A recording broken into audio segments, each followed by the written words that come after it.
Like, I thought I would be the jerk because, he's a Met and not a Yankee. Yeah. You're, you don't want to talk about this kid. Did he, kick your puppy or something? Basically, we had the opportunity to be 104.5 the Steven Matz. We had the opportunity to have, the Steven Matz be our guy. And I may or may not have said no on many occasions. What do you mean? Right, so here's the deal. Yeah, I was going to say, All what do you mean he could have been our guy? Pastor Ryan at my church, right? Okay. His best friend is an agent. His name's Rob Martin. Okay. Okay. And I went to the Celtics game with Pastor Ryan. He's kind of one of my sports buddies.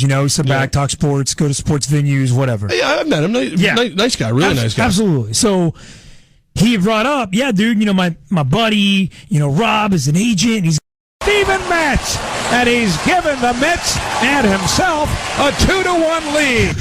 So a kid who went 3 for 3 with 4 RBIs. Yeah, one of the best offensive performances we've seen from a pitcher in over 100 years of baseball. And meanwhile, throws 7 2/3. Yeah, gives up 2 runs. Yeah, walks 3, strikes out 6.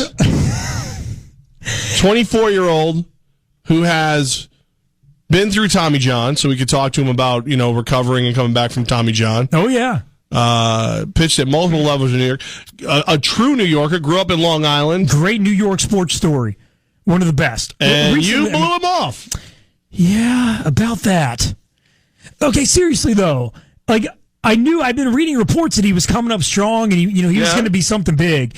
But my whole thought process was, okay, let him come up to the Mets, let him be a part of the 6-man rotation, let him, get those rookie jitters out of the way. Yeah, which he did with 1 at bat. Okay, but who knew that it was going to be like that? Nobody would have predicted that. I'm just saying, Armen, for the guy who walks around the office, and producer Goz will back me up on this. Guess who I got for us? Blah blah blah. Guess who I got? I got this guy, and I got that guy, and I got this guy.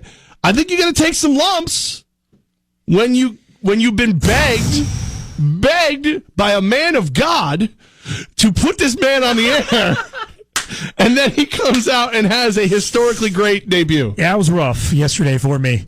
I kept updating Ryan because I knew he was at church last evening. Yeah. Going, man, you're not going to believe this because I sure am having a hard time believing it. So there you go. Maybe Steven Matz will forgive us one day and jump on the show. Congratulations to Icon Baseball, man. Those good guys, job. Good eye. They saw something in Steven Matz, and the Mets did as well, drafting him back in 2009. Great story.